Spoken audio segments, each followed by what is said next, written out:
নমস্কাৰ সকলোকে প্ৰিয় সাংবাদিক বন্ধু সকলোকে 2025 ইংৰাজী নৱবৰ্ষৰ শুভেচ্ছা অভিনন্দন। আপোনালোকে সকলোৱে জ্ঞাত যে সম্প্ৰতি সময়ত স্বাৱলম্বিতাৰ ক্ষেত্ৰত অতি সম্ভাৱনাপূৰ্ণ ক্ষেত্ৰ হৈছে পশুপালন উদ্যোগ আৰু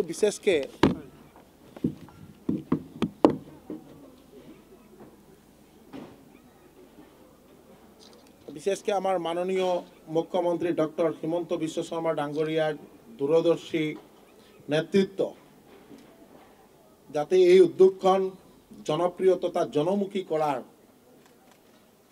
যে ব্যৱস্থা উদ্দেশ্য যে পশুপালন আৰু পশু চিকিৎসা বিভাগ তথা অসম পশুধন আৰু হাঁহ কুকুৰা নিগমে প্ৰতি বছৰে যুটীয়াভাৱে পশুধন আৰু হাঁহ কুকুৰা মেলা অনুষ্ঠিত কৰি আহি আছে।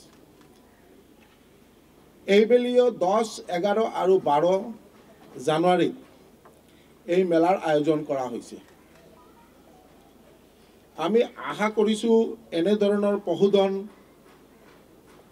আৰু হাঁহ কুকুৰা মেলাৰ মাধ্যমেৰে আমাৰ শিক্ষিত যুৱক যুৱতীসকলে পশুপালনৰ প্ৰতি অধিক আগ্ৰহী হ'ব আৰু এই উদ্যোগত অধিক মনোনিৱেশ কৰিব পাৰিব।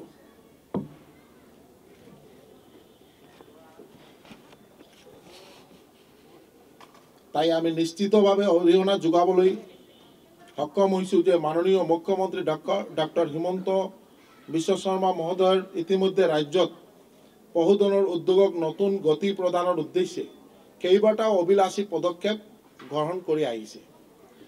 তাৰ কেইটামান অংশ হৈছে পঞ্চম পশুধন মেলা 2025। আমাৰ বিশেষকৈ আমাৰ লগত আমাৰ চেয়াৰমেন এলকো মনোজ শইকীয়া ডাঙৰীয়া আছে, আমাৰ MD আমাৰ ইয়াত আছে, তেওঁলোকৰ বা আমাৰ গোটেই এনিমেল হাজবেণ্ডাৰী এণ্ড ভেটেনাৰী ডিপাৰ্টমেণ্টৰ গোটেই কাৰ্যকৰ্তা তেওঁলোকৰ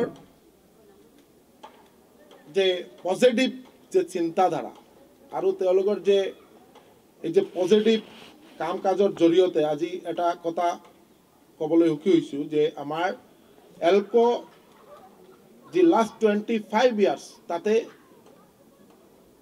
এই মেলাখন হোৱা নাছিলে, কিন্তু আমাৰ চেয়াৰমেন মনোজ শইকীয়া ডাঙৰীয়াৰ নেতৃত্বত আৰু আমাৰ মাননীয় মুখ্যমন্ত্ৰী ডক্টৰ হিমন্ত বিশ্ব শৰ্মা মহোদয়ৰ আশীৰ্বাদে এতিয়া কণ্টিনিউৱাছ প্ৰত্যেক বছৰ ইয়াত পশুধন মেলা অনুষ্ঠিত হয় আৰু প্ৰফিট মোটিভ যে ইউনিট যে কনচাৰ্ণ যে এলকো যে আজি এটা প্ৰফিট মোটিভ কনচাৰ্ণে তেওঁলোকে গঢ় লৈ আহিব পাৰিছে, তাৰ কাৰণে আমি ধন্যবাদ জ্ঞাপন কৰিছোঁ। আৰু বিশেষকৈ 3 দিনীয়াকৈ অনুষ্ঠিত হ'বলগীয়া পঞ্চম পশুধন মেলাত প্ৰায় 1.5 শতাধিক বিপণীয়ে ভাগ ল'ব। এই মেলাত উত্তৰ পূবৰ কেইবাখনো ৰাজ্যৰ প্ৰতিনিধিয়ে অংশগ্ৰহণ কৰিব। পশুধন মেলাত বিভিন্ন প্ৰজাতিৰ পশুধন হাঁহ কুকুৰা আদিৰ লগতে ভিন ভিন প্ৰজাতিৰ প্ৰতীকী চৰাই প্ৰদৰ্শন দিয়া কৰা হৈছে। মেলাত ৰাজ্যৰ শ্ৰেষ্ঠতম পশুপালকলৈ 1 লাখ টকাৰ পুৰস্কাৰ প্ৰদান কৰাৰ ব্যৱস্থা কৰা হৈছে। লগতে শ্ৰেষ্ঠ গো ম'হপালক, ছাগলী পালক, গাহৰি পালক, উন্নত জাতৰ ঘাঁহ খেতিয়ক আৰু বাণিজ্যিক পশুপালকক ৰাজ্যিক আৰু জিলাভিত্তিক পুৰস্কৃত কৰা হ'ব। বিশেষকৈ পশুপালকসকলক বিনামূলীয়া প্ৰশিক্ষণ প্ৰদানৰ ব্যৱস্থা কৰা হৈছে। বিত্তীয় প্ৰতিষ্ঠানৰ উচ্চপদস্থ বিষয়াৰ সৈতে পশুপালকৰ মত বিনিময় অনুষ্ঠান অনুষ্ঠিত কৰা হ'ব। পশুপালন মেলা উপলক্ষে ডগ এণ্ড কেট শ্ব' ব্যৱস্থা কৰা হৈছে। কণী যুঁজ আৰু খোৱা প্ৰতিযোগিতাৰ লগতে ছাত্ৰ ছাত্ৰীসকলৰ মাজত চিত্ৰাংকন প্ৰতিযোগিতা অনুষ্ঠিত কৰা হ'ব। পশুপালনৰ ক্ষেত্ৰত সামগ্ৰী আমাৰ বিভাগৰ সঞ্চালক ডাঙৰীয়া, যুটীয়া সচিব আৰু আমাৰ সন্মানীয় সাংবাদিক বন্ধুসকল, ইতিমধ্যে মন্ত্ৰী ডাঙৰীয়াই বিস্তৃতভাৱে পশুধন মেলা আৰু বিভাগৰ চলি থকা আঁচনিসমূহ সম্পৰ্কত আপোনালোকক অৱগত কৰিছে।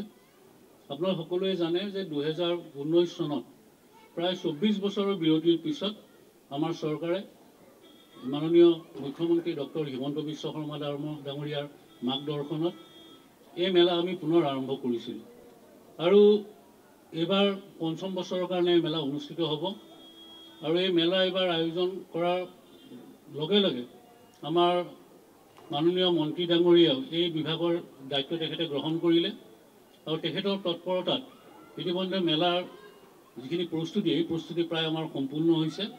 অহা কাইলৈ ৰাতিপুৱা 11 বজাত আনুষ্ঠানিকভাৱে মেলা উদ্বোধন হ'ব আৰু ইয়াত ইতিমধ্যে মন্ত্ৰী ডাঙৰীয়াই কৈছে যে প্ৰায় 1.5 শতাধিক বিপণী ইয়াত থাকিব। ইয়াত যথেষ্ট পৰিমাণৰ আমাৰ লাইভ এনিমেল ইয়াত প্ৰদৰ্শন কৰা হ'ব, বিভিন্ন প্ৰজাতিৰ। সেই গাহৰি, ছাগলী, হাঁহ, কুকুৰাৰ পৰা আৰম্ভ কৰি সকলোখিনি ইয়াত প্ৰদৰ্শন কৰা হ'ব, যাতে আমাৰ পশুপালক বা নতুন উদ্যোগীসকলে সেইসমূহ চাই যাতে তেওঁলোক আকৰ্ষিত হ'ব পাৰে, আগ্ৰহী হ'ব পাৰে আৰু এই ক্ষেত্ৰখনত যাতে তেওঁলোকে এই গোটেই বিষয়খিনিক এটা উদ্যোগলৈ ৰূপান্তৰ কৰিব পাৰে। সেইটো আমাৰ মূল উদ্দেশ্যই লক্ষ্য। তাৰ লগতে আমি নতুন যিখিনি উঠি অহা প্ৰজন্মৰ ল'ৰা ছোৱালী আছে, যুৱক যুৱতী, তেওঁলোকক আমি এই ক্ষেত্ৰখনত জড়িত কৰিব বিচাৰিছোঁ। কাৰণ ইতিমধ্যে আমাৰ অসম চৰকাৰে CM ফ্লেগশ্বিপ প্ৰগ্ৰামৰ জৰিয়তে বিশেষকৈ কণী উৎপাদন আৰু গাহৰি মাংস উৎপাদনত যুৱক যুৱতীসকলক লৈ এটা সপোন দেখিছে, যাতে আমি উৎপাদন ৰাজ্যখনত বৃদ্ধি কৰিব পাৰোঁ। তাৰ কাৰণে মুখ্যমন্ত্ৰী ডাঙৰীয়াৰ এইটো বিশেষ উদ্যোগ আৰু সেইবাবে এই আঁচনিটোৰ নামো CM ফ্লেগশ্বিপ প্ৰগ্ৰাম হিচাপে চৰকাৰে গ্ৰহণ কৰিছে আৰু ইয়াত হিতাধিকাৰীসকলক ৰাজসাহায্য প্ৰদান কৰাৰ ব্যৱস্থা আছে, য'ত 50% পৰ্যন্ত ৰাজসাহায্য দিয়াৰ ব্যৱস্থা ইয়াত কৰা হৈছে। আৰু আমি এই মেলাখনৰ জৰিয়তে আমি লক্ষ্য কৰিছোঁ যে প্ৰতি বছৰে মেলাত প্ৰায় নতুন প্ৰায় 10,000 উদ্যোগী বা নতুন ইয়াত স্বাৱলম্বী হ'বলৈ যুৱক যুৱতী আগবাঢ়ি আহে। কাৰণ যথেষ্ট পৰিমাণৰ ইয়াত যুৱক যুৱতীয়ে ট্ৰেইনিং ল'বলৈ আহে মেলাত। আমি বেংকৰ লগত তেওঁলোকক মত বিনিময় কৰাই দিওঁ। আপোনালোকে জানে বিভিন্ন সময়ত আমাৰ এই ছেক্টৰত মানুহখিনিয়ে বিভিন্ন আঁচনিলৈ আগবাঢ়ি যায়, কিন্তু বেংকৰ পৰা ঋণ লাভ কৰাত কিছুমান সমস্যা থাকে, যাৰ কাৰণে আমি বেংকৰ লগতো এটা মত বিনিময় কৰি দিয়াৰ ব্যৱস্থা আমি মেলাতে কৰোঁ, যাতে আমাৰ পশুপালকসকলৰ সমস্যা লগে লগে যাতে সেইখিনি সমাধান কৰিব পৰা এটা ব্যৱস্থা থাকে। এই ধৰণৰ কথাখিনি আছে। মন্ত্ৰী ডাঙৰীয়াই কৈছে যে আমি ৰাজ্যৰ শ্ৰেষ্ঠ পশুপালকগৰাকীক আমি 1 লাখ টকাৰ পুৰস্কাৰ দিম। তাৰ লগতে প্ৰতিখন জিলাৰ 4 গৰাকীকৈ পশুপালকক আমি পুৰস্কৃত কৰিম। বিশেষকৈ গৌপালক, গাহৰি পালক, ছাগলী পালক আৰু হাঁহ কুকুৰা পালক, তেওঁলোকক আমি ইয়াত বিশেষভাৱে